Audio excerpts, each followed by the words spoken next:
Want to shop Walmart Black Friday deals first? Walmart Plus members get early access to our hottest deals. Join now and get 50% off a one-year annual membership. Shop Black Friday deals first with Walmart Plus. See terms at walmartplus.com. The holidays are here at the Home Depot, so let's get to decorating. Find your perfect tree in our huge assortment of shapes, sizes, and styles. Like the easy-to-assemble Jackson Noble Fir, with pre-lit branches perfect for styling with all your favorite ornaments. Or the Flock Starry Light Fraser Fir, with over 1,900 pre-lit memory wire branches that keep their shape so it's ready right out of the box. Ooh. Find the perfect tree now at the Home Depot. The Tudors Dynasty Podcast.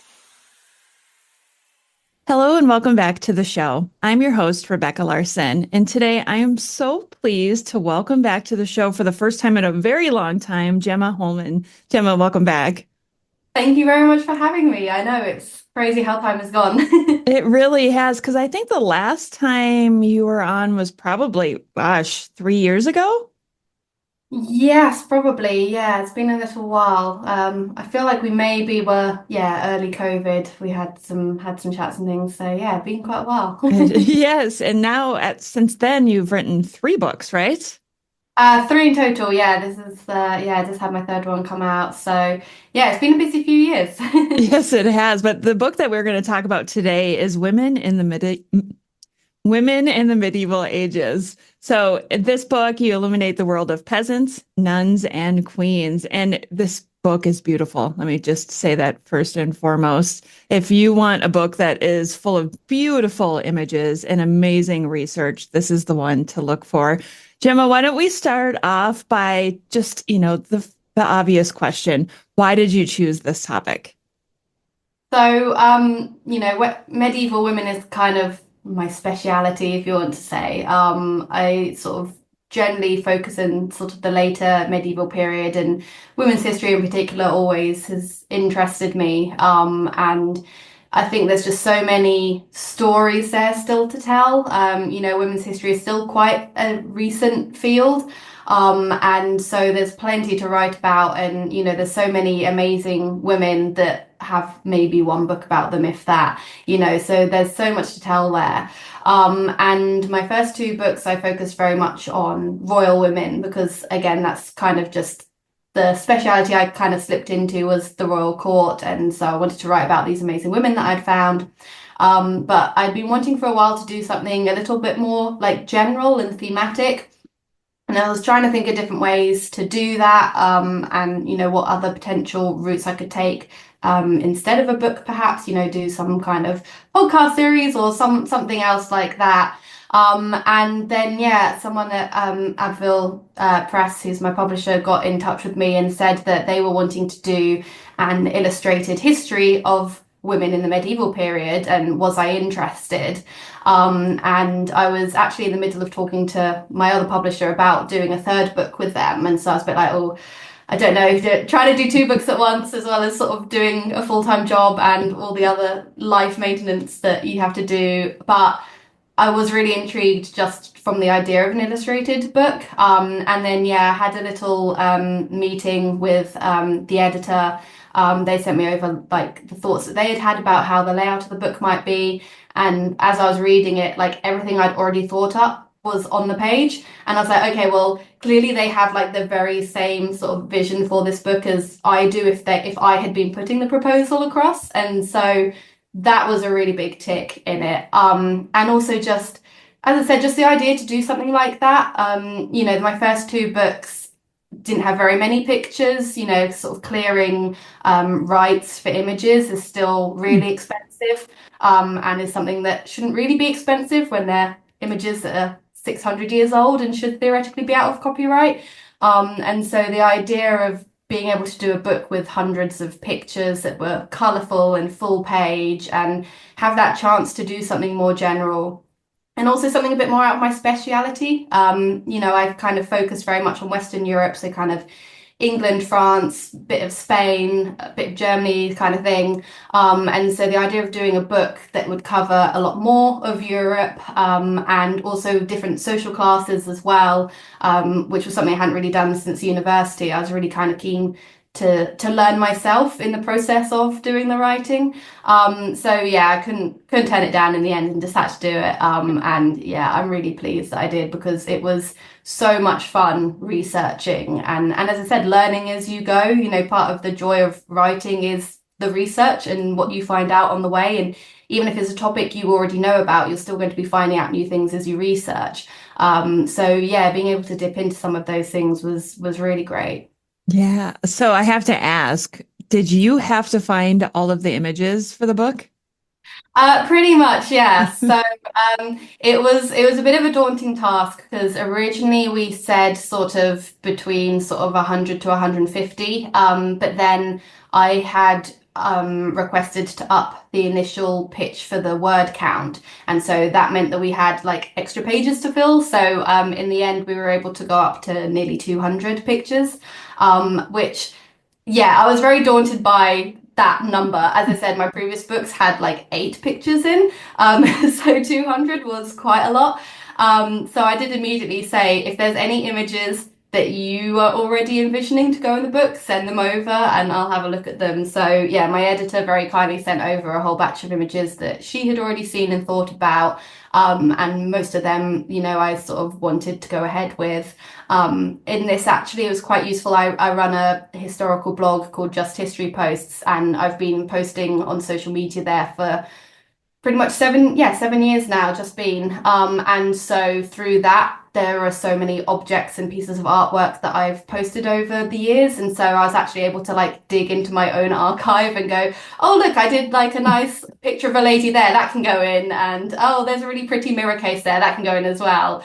So that was quite helpful. And then just, you know, looking on some of these big museum repositories, you know, there are a lot of big museums, particularly in America and Europe now, that are starting to have this free, you know, giving out their images for free, you know, under this understanding that actually art shouldn't be gatekept behind a paywall. So people like the Met and the Rijksmuseum and Getty. So I just would go onto their online platforms and type things in and do some searches.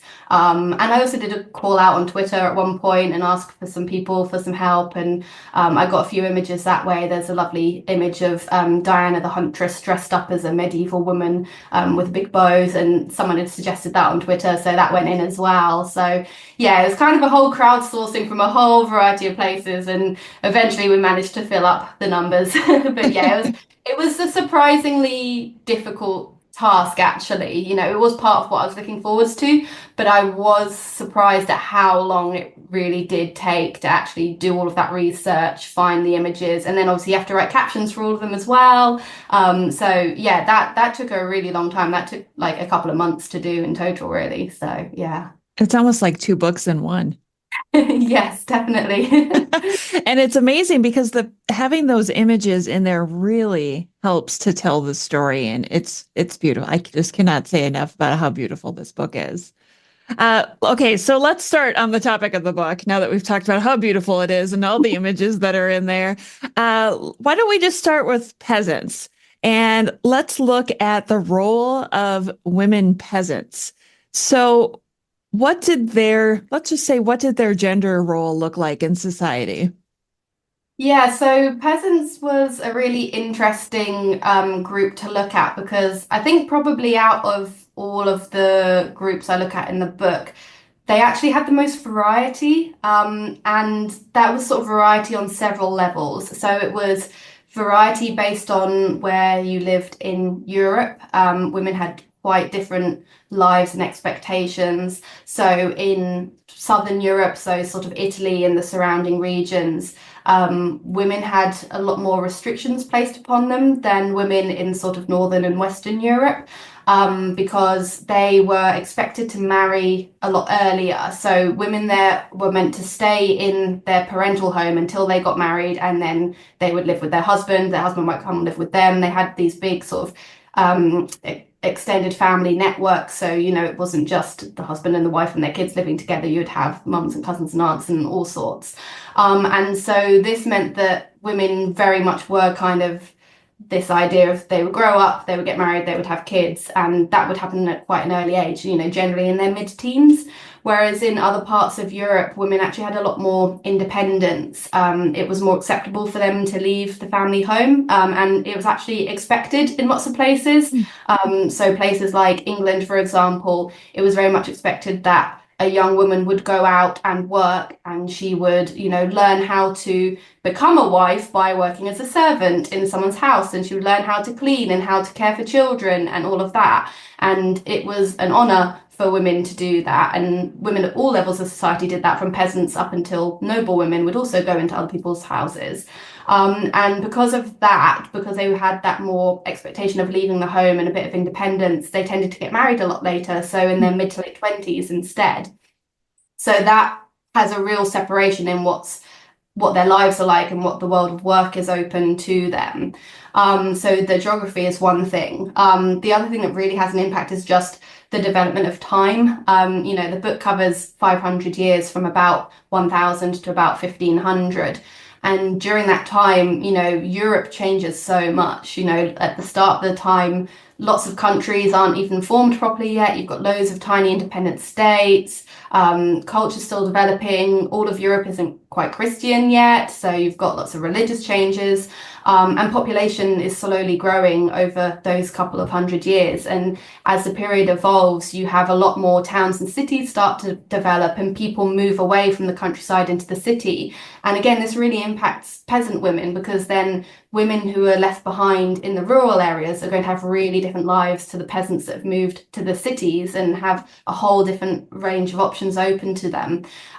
So that was quite fun, actually, trying to track all of those changes as they're going on and sort of swooping between time periods and countries and seeing, well, what was the difference between a peasant in France in the 1100s to a peasant in Spain in a city in 1400? There's quite big changes there. Yeah, definitely. I think one of the interesting things that I picked up from the chapter on the peasants was, and what an odd thing for me to be like, oh, I want to talk about this. But I think I was surprised to learn that it was a common task for rural women to brew the ale. I don't, and how it's a common misconception that water was not drinkable at this time. Can we talk about that? Because I feel like that's such a common misconception. Yes, I definitely had to slip that one in, because yes, as you say, it was very much, particularly at the sort of beginning of the period, you don't have huge industries just in anything really across Europe. And so many things are done at a local level, and, not just within a town, but within a home. So, people are making their own clothes, they're making their own bread, they're not necessarily going to markets to buy all these things. And so, yeah, that extends to drink. So they're growing their own crops to then turn into ale to drink. And so this is an important task that a woman is doing several times a month, because ale doesn't keep very long. It's not like you can make one huge batch and then drink it all year. So every couple of weeks she would be brewing for the family. And it was a task that an individual could do at home. But yes, of course, as soon as you start talking about that, it's such a common myth of, well, everyone drank alcohol in the medieval period because the water was filthy and it was safer to drink alcohol. And yeah, that's it's quite a pervasive myth. And I'd be intrigued. I haven't done quite all the research into where that originated, but yeah, I'd be intrigued. Most of these myths come from the Victorians, so I'll just blame them in advance. It was probably them. But yeah, it's not true. People had wells in their garden. They had settlements that were alongside rivers. People settled where there was water, because you don't have, every single home doesn't have indoor plumbing where you can just get some water. So you're going to settle where the water is. And, people aren't dumb either. They might not have had the scientific knowledge about germs and bacteria and, all these microscopic organisms. But anybody can see if there's a dead animal in some water and it gets flies and is all horrible and muddy and gross, no one wants to drink that because it looks gross. So, they sort of still had some sensibilities. They might not have quite realized that, oh, there's a certain bacteria that's going to give you food poisoning or whatever.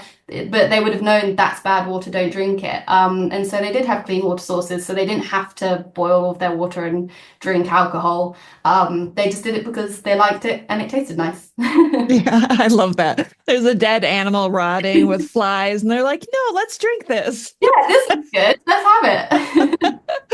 Okay, one of the other things I think that we hear a lot is hygiene, right? And that people didn't bathe as often as we do now. Was it the same for the peasants? Did they bathe as often as we do today?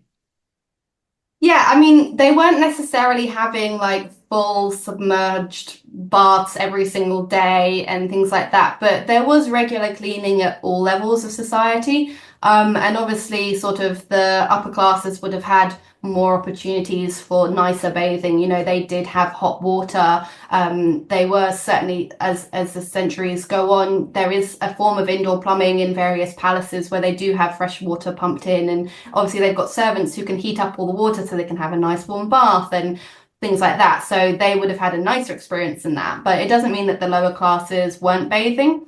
It was kind of more common for people to do, as I said, not like full cleaning baths, but you would just clean individual parts of your body. So, you know, you would get a cloth and you would wet it and you would wipe your face and you'd clean your hands and you'd wipe down your arms and things like that. And people are washing their clothes regularly. You tended to have undergarments that you would change every day, but then one or two overgarments. So you'd just be changing kind of like a shift underneath your clothes. That's what you'd clean and wash regularly. And then you just have the outer garments that you would clean much less frequently. And yeah, peasants were the same, you know. As I said, they're obviously going to be slightly dirtier. They're out working in the fields, they're sweaty, they're dealing with mucky animals, you know, they're not going to be as prim and proper as the nobles, but everybody did engage in a level of cleaning. And there were public bathhouses as well in various towns across Europe. So if you are living in a town or city, there's these public spaces that you can go, you know, akin to what you imagine in the Roman period. You know, they still existed in the medieval period and people would go and socialize there. You know, it wasn't just somewhere that you could clean, you could get food there. You know, people would go for meals and they would catch up at the bathhouse. So there were plenty of opportunities for people to have a level of cleanliness, but maybe not our daily showers that we have nowadays. I think I remember watching a program once with Ruth Goodman where she talked about the cleanliness and how they bathe themselves. And I think that was an eye opener for me. I don't remember what that program was called, but it gave me good insights. Let's shift a little bit to life before the Black Death and life after the Black Death, because I think I was surprised in your research to find out how women were working outside of the home a lot more prior to the Black Death. So let's talk about that. And then let's talk about how their lives changed after so many people died and what their roles became.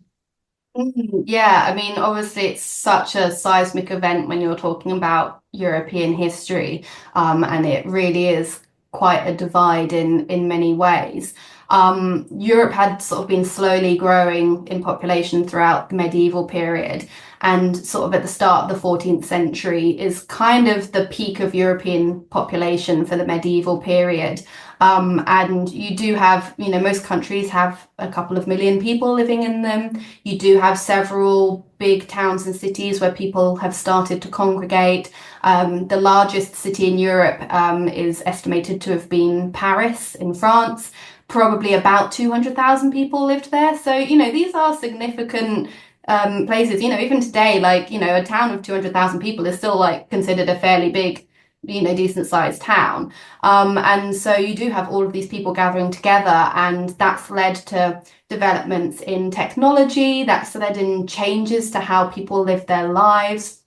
Because you've got this growth in towns, people are starting to trade a bit more. You know, if you've got everyone living in a town, people have to buy in food and drink and goods because you can't just create it all in the town. You know, you can have a certain amount, you know, people still kept chickens in their gardens and things like that, but you can't have all of the crops right outside the city. And so this means that because people aren't having to farm their own food and look after their own animals, they're more free to take up trades sort of full time. And so you start to get a bit more of a specialization in trades, and you start to get a bit more of industry, and that move away from what we were saying earlier with the brewing, of that very microcosm of everyone's making everything at home. You start to then have, okay, well, let's have a brewery where we'll have several people working and they'll all make beer, and then we'll sell it to everyone in the few streets around us, kind of thing. And all of that means that there's a lot more opportunities for women, as I said, particularly in North and Western Europe, where they have a lot more freedom anyway.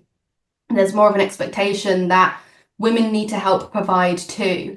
And there's very much this idea of like a family unit business, because as I said, although they are starting to have places where everyone can go to work, work is still quite localized. And so craftsmen, for example, would have a shop attached to their house. And so they would go downstairs in the morning to, you know, do their wood crafting or to do their blacksmithing or whatever, and their home is attached to it. And so that means that women are kind of intrinsically there in the workplace, and they're expected to contribute. And this can be in a whole variety of ways. So some women did learn the same trade as their husband, so that they can help out if business is booming, or if the husband needs to go somewhere, the wife or daughter can carry on doing the work.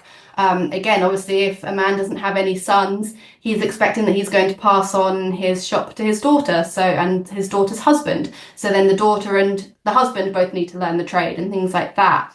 But even if they're not actually doing the work, there's so many other ways that they can help. So the wife can be there feeding the husband and his apprentices. She can be tidying the shop. She can be out getting supplies. She can be dealing with customers and taking money.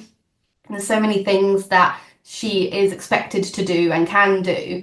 And it's seen to be a stronger business if it's run by a family. And this is really exemplified in something that I was quite surprised to hear, that several European cities felt so strongly about this, that they would not give a license to a single man to open a business. He had to be married, because they're like, well, your business isn't going to work if you don't have a wife. You know, you need a wife. And so, you know, women are seen as important in helping with that. And so it's not seen as unusual for these sort of peasant and professional women to be getting involved. And yeah, the Black Death really has a really significant impact in so many ways. You know, obviously so many people die, and that means that labor prices go completely out of whack, because suddenly laborers can charge way more for their work because there's not as many people around. But then you kind of have this swing back again, where the lords don't like that the peasants suddenly have control, and so there's all these laws introduced about like limiting wages and trying to wrest back control. So you have all of these negotiations going on. Obviously these towns and cities, a lot of them have emptied out quite a lot, and that impacts the work that's available. But generally, although the population does really get decimated, that kind of forward progress in terms of industry doesn't really slow down. It just kind of continues. So by the time you sort of get into the late 1300s, early 1400s, there's more specialization going on in industries. And this starts to actually shift the balance away from women's work, because as more men move to the towns and congregate, as they start getting these specialist skills, they don't want to compete with women in these jobs, because jobs are a bit more few and far between. It becomes increasingly seen as not actually very good that women are outside the home and are doing some of these careers. Some things with the increased specialization also lends it away from women's work. So things like brewing, when it's on a small scale just for your family, it's really easy to do. But once you're doing an industrial scale, it's actually quite hard physical labor. And so again, oh, well, women shouldn't be doing physical labor like that. And so slowly men kind of take over these jobs, and it's noticed by contemporaries. You know, even male writers are writing down saying, oh yeah, the men are taking all the women's jobs now, like this is a thing that's happening. And the kind of final nail in the coffin is this development of guilds that emerge, where these specialist craftsmen want to protect their trade, and they've spent years learning how to do this, and so they don't want any person coming along being like, yeah, I'm a carpenter, I'm a goldsmith, I can make that for you, and sort of giving them a bad name. So they create these guilds to protect themselves, to protect their prices, to train each other and help each other out. And again, they become really exclusive and they don't let women in. And in lots of these places, if you're not in a guild, you're not allowed to trade your goods. So that means that women can't take part. So yeah, by the end of the medieval period, women have really sort of lost that workplace. Oh, sorry. Want to shop Walmart Black Friday deals first? Walmart Plus members get early access to our hottest deals. Join now and get 50% off a 1-year annual membership. Shop Black Friday deals first with Walmart Plus. See terms at walmartplus.com. This episode is brought to you by Allstate.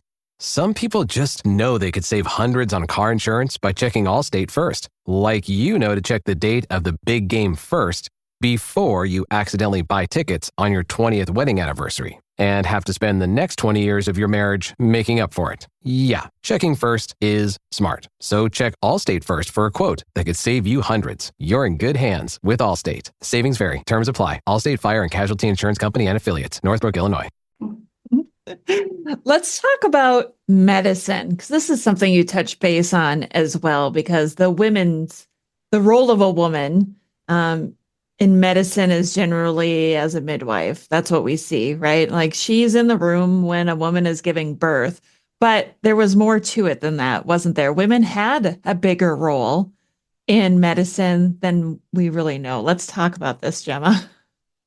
Yeah, definitely. This was one of the things that surprised me actually when I was doing my research, that, as you say, we have this idea that, well, we know women were there during childbirth, we know that particularly wealthy women were sequestered away, not allowed around men whilst they're giving birth, and it's kind of seen as this female mystery. And so you're like, okay, well, women have to be involved in that stage.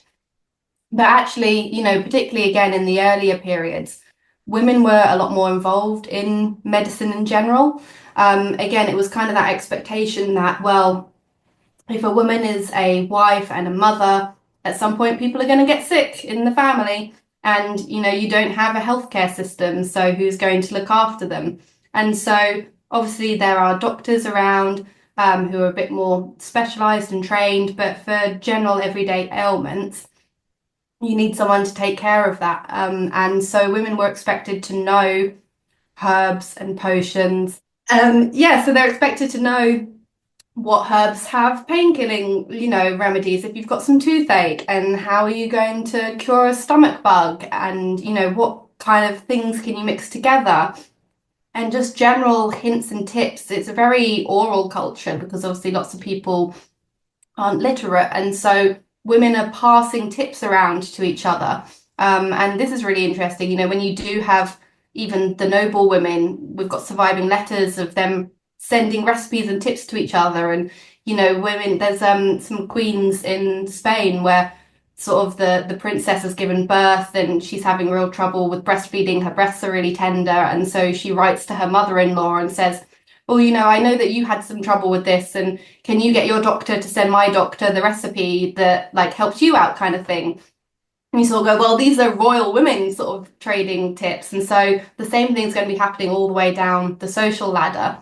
And so, yeah, it was very much an equal thing for a long time. And it wasn't just women treating women. Women would treat men and women and children and all levels of society. And again, certain countries had a real respect for women and their medical knowledge. Perhaps surprisingly, considering what we were talking earlier about Italy being a lot more restrictive with its women.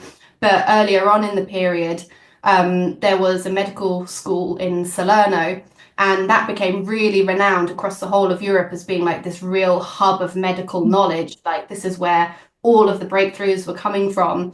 And we know that they admitted women, and we know that the men there listened to the women, and they're writing these books and they say, oh, I got this recipe from a woman of Salerno, and they're passing knowledge around and it's being respected, and even kings are being treated by women. And, this extends to, for example, religious women. Monasteries and nunneries were great places for there to be hospitals because people are already congregating in these places for spiritual healing. And you've got a load of educated monks and nuns who can read and can learn all these medical texts. So it makes sense to have physical ailments being treated there as well. And again, no one's got problems with nuns treating people because that they're educated and they know what they're doing. It was quite a surprise. But again, as the period goes on, people seem to become more and more uncomfortable with this idea of women treating. Not entirely clear why. There's a few reasons. Again, it's this idea of specialization, of men trying to guard their own professions. And so the less competition, the better. There's sort of very much a worry about women and their emotions, and well, should we really be trusting women to treat us? What if they try and kill us? Or should they be responsible for people's lives? And so you do slowly get from sort of the 1300s onwards a lot more complaints of people trying to stop women practicing, and most countries in Europe eventually ban it for most cases. They accept there's always going to be, as you say, women who have to be midwives or who are going to have to treat their children, but there's very specific limitations put on how far they're allowed to treat someone. And that's a really sort of interesting, in our mind, backwards move, that they sort of go from being okay to not. And I also kind of found that as time went on, there seems to be a lot more discomfort around Christian women being medics. And so lots of countries, you start to see that the women who are still practicing medicine are from minorities, so Jewish women, Muslim women. And it's this kind of idea of this idea that it's not seemly for a good Christian woman to be a medic, but we know that we need some women to be medics. So we already don't like the Jews and Muslims, so let's let them, do the medicine, and then our nice Christian women will be protected, but they'll still get healthcare. Is kind of the vibe that I get, really. It's a really interesting shift, that. Yeah, it really is. I love that you brought up religious women, because one of the things I found interesting about your research in your book was when you talked about reasons why women would join a convent. And I think the part that I found the most intriguing was about the Norman Conquest. And I'm fascinated by the Norman Conquest. So I don't want to tell the story because I want you to tell it. Why would women have joined a convent during the Norman Conquest? Yeah, so looking at the reasons that women sort of became nuns or went for a religious life is really interesting because, as you say, there's kind of always this idea that being a monk or a nun was kind of a secondary thing. People had loads of kids, and your first few kids, they were the important ones, and they would become your heirs, and you'd marry them off, and they'd be doing all these things. And then, oh God, we've got 5 sons and they can't all inherit. So let's send the last 2 to become monks. And then they can have a nice time being monks. And then we don't have to worry about splitting the inheritance 5 ways. It's only split 3 ways and stuff like that. And there's very much this idea of the same thing for women, that, oh gosh, we've got all these daughters, can't marry them all off. Let's just send them to a nunnery. Or they might have been misbehaving women, perhaps a daughter who, had been having extramarital relationships. And so you want to swiftly lock her away. Or, there's also this idea of women who might have been born with disabilities, either physical or mental. And again, it's oh, well, we'll just put them in a convent and then we can forget about them, kind of thing. Obviously there are going to be cases of all of those things happening. But actually it was seen as a really positive thing to go into the religious life, for lots of reasons. For women who might not want to get married, there's lots of reasons why they might not want to get married. They just might not like men. They might not want to have the dangers of childbirth, which kills so many women. So those are ways to escape having that pressure. There's also, the church preaches that the highest place in heaven is reserved for virgins. And so it's okay, well, if I go and become a nun, then I'm going to be one of the best people in heaven. I want that kind of thing. It might be that when they're coming to the end of their life, they've been a wife and a mother and they've got children and grandchildren and great grandchildren, and the world is hard, and like they just want to have a retirement. And you don't have retirement homes in medieval Europe, but you can go to a nunnery. And also, obviously, people were very religious, and it was, as I said, an honor to become a religious person, particularly for women. The prayers of women were seen as really important. They had really strong currency. And so the idea that you could become a nun and through your prayers, you could help people get through purgatory faster and you could save the souls of all of your family.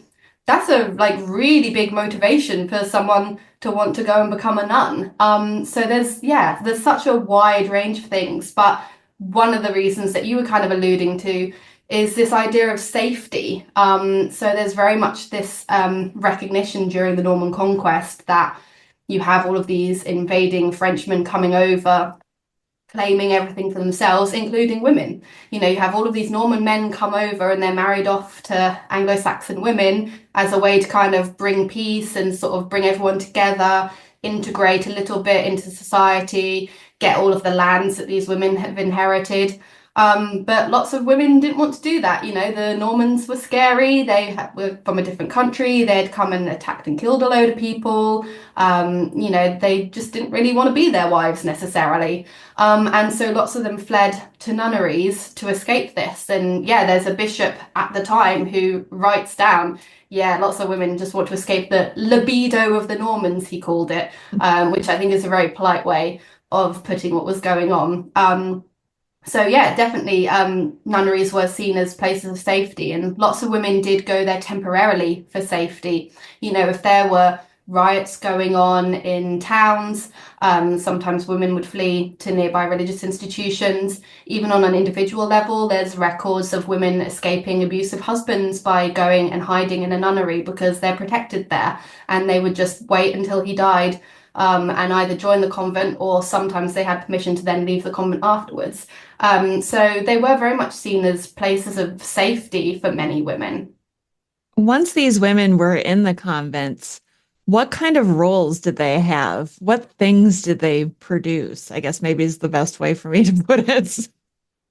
Yeah, there was a whole variety of things that women could do. And again, it's something that really expands as the medieval period goes on. So at the start of the period in the book, around the 11th century, there's very few options across Europe. There's not many nunneries around.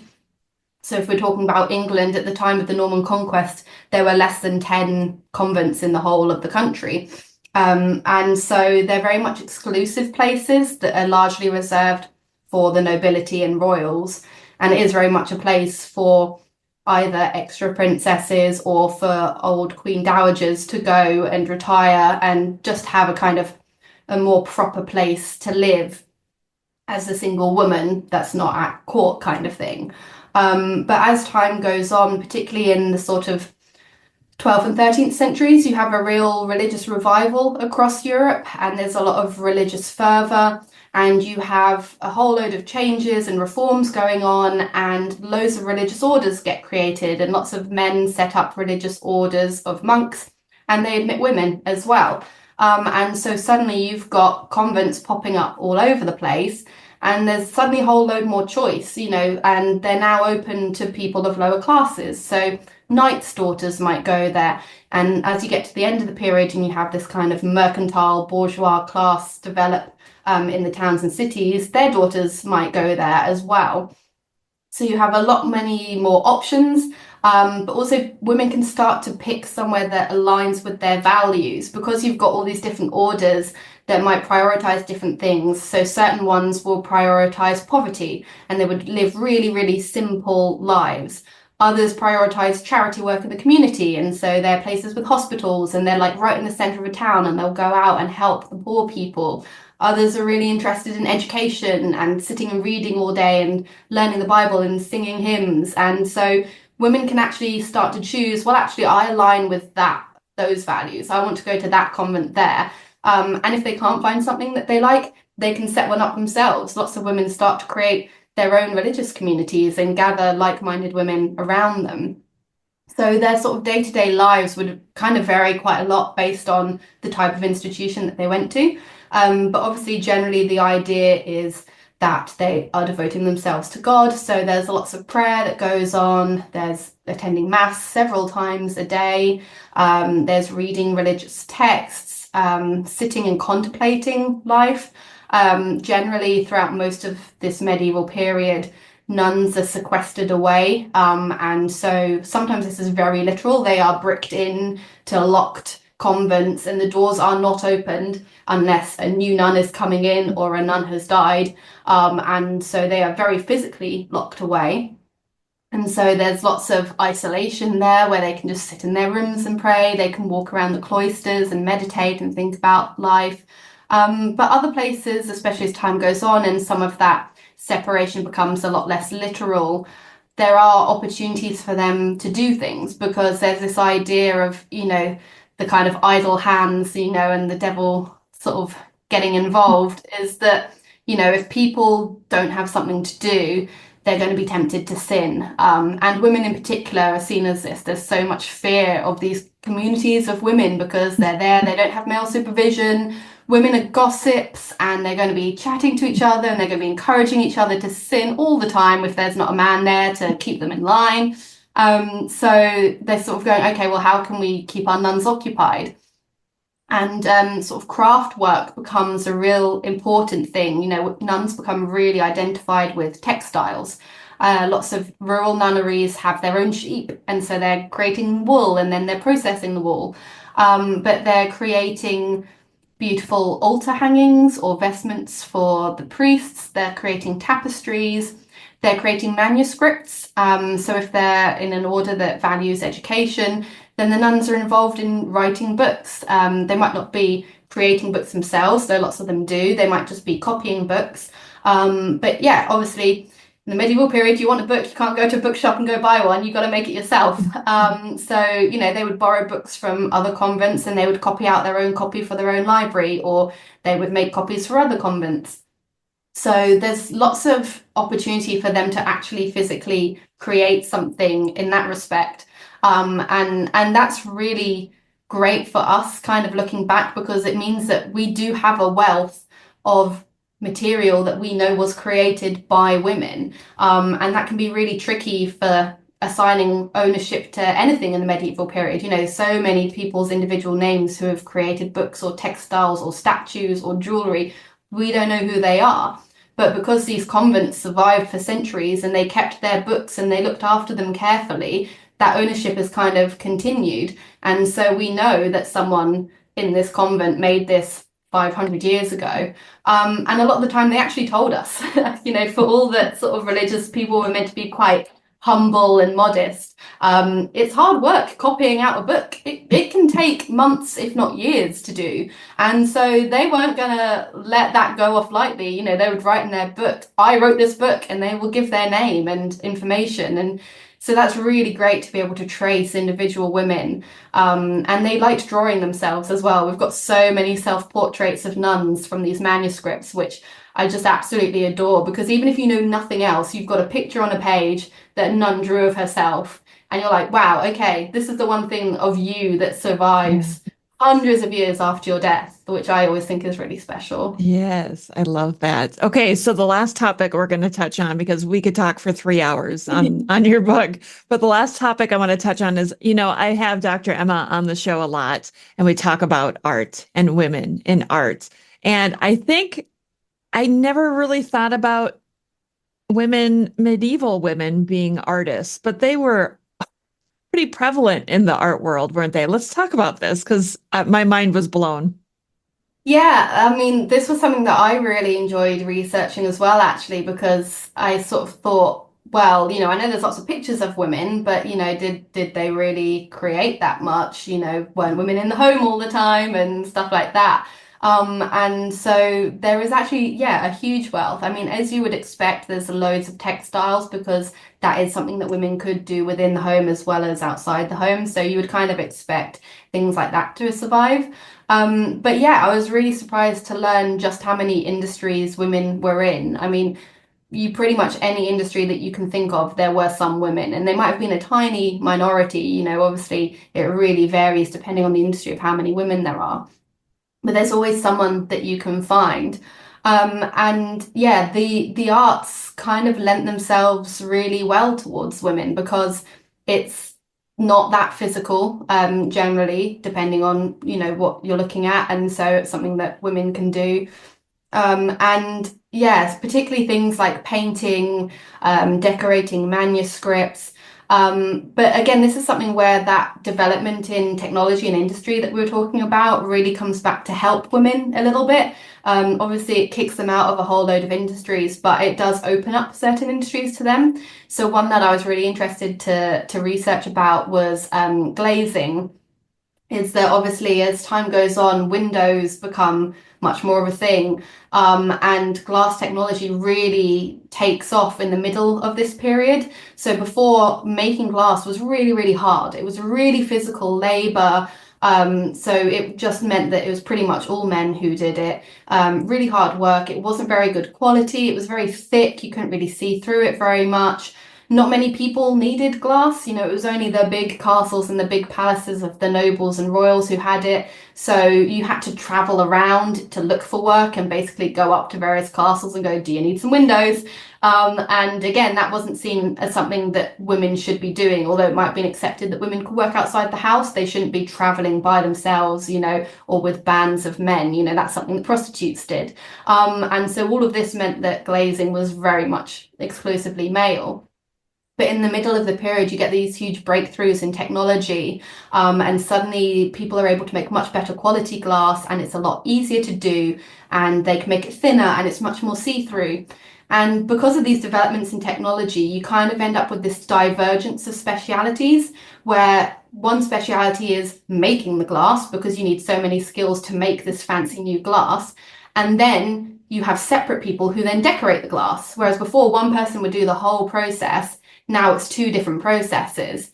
So you can buy the glass and then you decorate it. And because so many more people have windows and the opportunity to purchase glass goods, it means that you can have a workshop where you sell your goods out to people who come to you rather than having to travel around.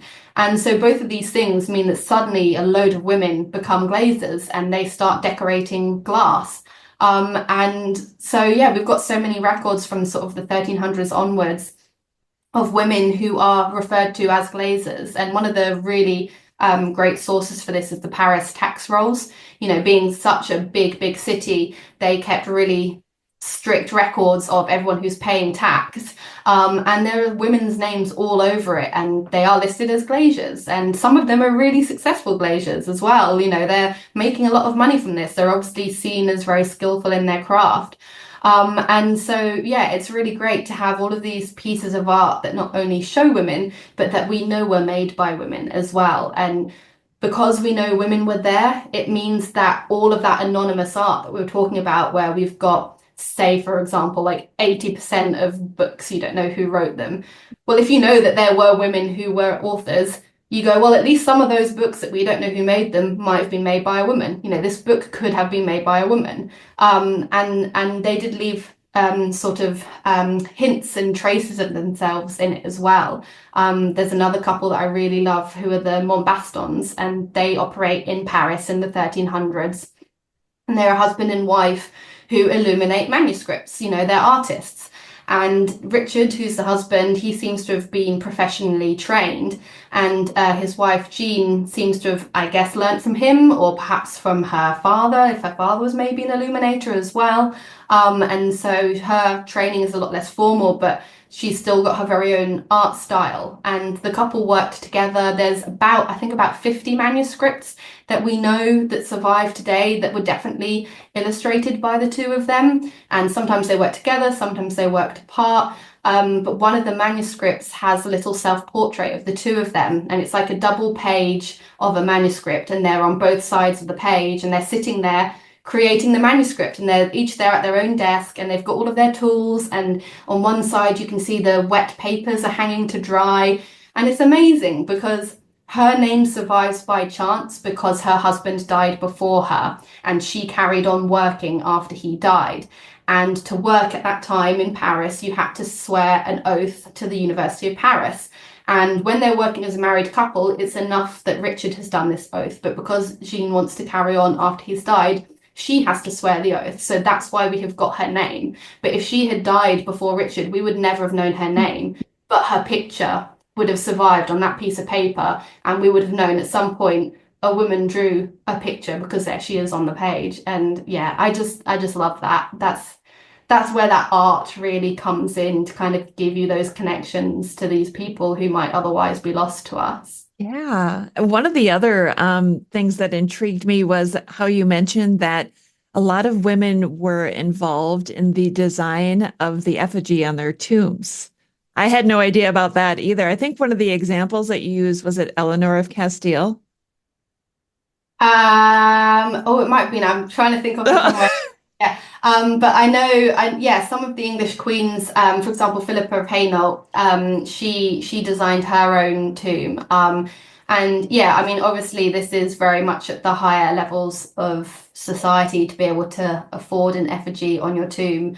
But again, as the period goes on, even sort of the mercantile class can have nice little brass effigies and carvings, stuck on their tombs, even if they're not these big, grand monuments.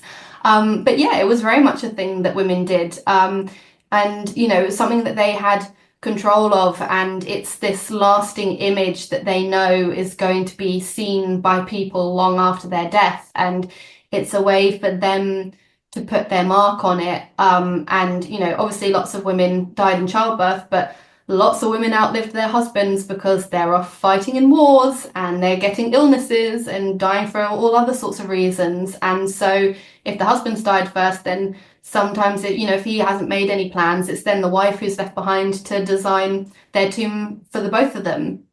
So it's a really great chance for them to sort of put their own mark on it. So using Philippa of Hainault as an example, up to that point, a lot of English queen tomb effigies were very stylized. You've got a slender, young-looking woman who's got flowing locks and she's got a nice crown on her head and she's very serene and it's very like, this is a queen kind of thing. But Philippa went in kind of a completely different direction and she said, no, I want this to look like me. And so it's a really realistic portrayal. She's shown as a middle-aged woman who's a little bit overweight. She's got, thick neck. She's got a swollen belly. She's wearing fashionable clothes. She's decided to put effigies of most of her children and her children's spouses around the tomb because all through her life, her vast European family have helped her husband and given them lots of alliances, and their children are now going off marrying lots of European people and continuing this strong dynasty. And so she's wanting, even in death, to be like, look at this family that we created, look at this power that we hold and all these people in Europe that we're connected to. And so even in death, she's wanting to support her husband and his goal. And so it's this real nice mix of her as an individual woman, as a mother, but also her as a queen. And you can kind of see her thought processes of everything within that. And, you can see that with lots of other tomb effigies where you can see that these women have had an input into it. Another one that's in the book is a brass one. It's again an English one. And it's a married couple, but at the feet of the woman is a little dog with the name Terry. And it's like one of the earliest, if not the earliest, like named pet that we've got in visual art, like in England. And again, it's at her feet, it's not at the husband's feet. And so you sort of go, well, that must have been her pet. And, she's like, no, I want my dog on my tomb, like, I love this dog, he's coming with me kind of thing. So yeah, it's amazing to see women sort of having that final say over how they're going to be portrayed for eternity. Yeah. Oh, this book is so fantastic. And the last question I have for you is kind of a different one. Let's make this a fun end to the episode. I kept thinking as we're talking about all of these different roles for women in history, for myself, I kept thinking, if I had to choose one, let's say if I was ripped out of present day and pulled back to the Middle Ages, where would I want to find myself?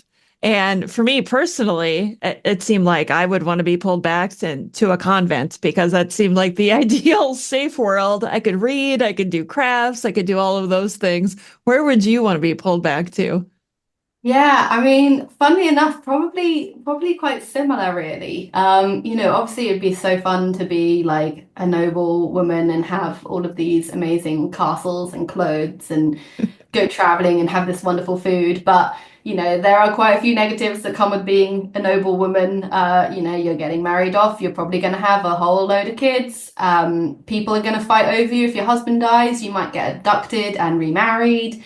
You're on the front line of politics, so you get tangled up in all these things that happen at court, and you might suddenly find an army at your doorstep that you've got to defend your castle from. So yeah, there's quite a few things there that I might not want.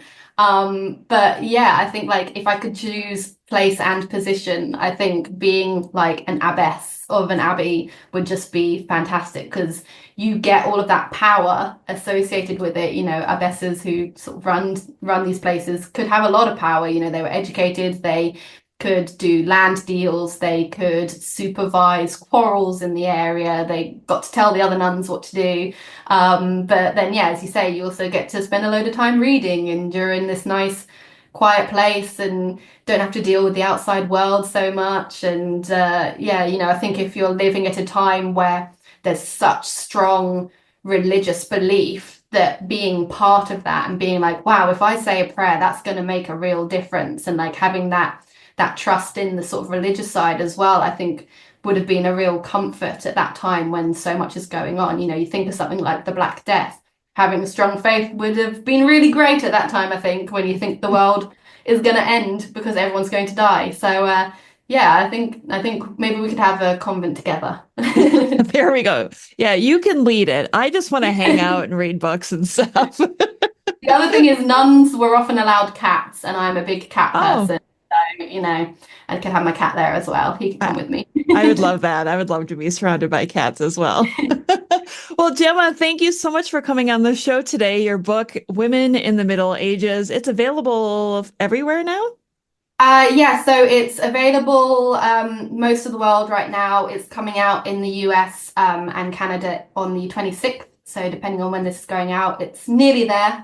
Just a couple more weeks. So yeah, go check it out. Wonderful. And I will include links in the show notes as well. Gemma, thank you so much. Thank you very much for having me. And that concludes another episode of the Tudors Dynasty podcast. Thank you so much for listening. If you love the show and would like to show your support, consider becoming a patron over on Patreon. That's patreon.com/Tudors Dynasty. Over there, you'll get commercial-free episodes, early access, and some patron-exclusive content as well. If you would prefer to show your support in another way, head on over to my website, tudorsdynasty.com, and click on the shop to see some of the new merchandise that I have available. Thank you so much for listening. Until next time. The Tudors Dynasty Podcast.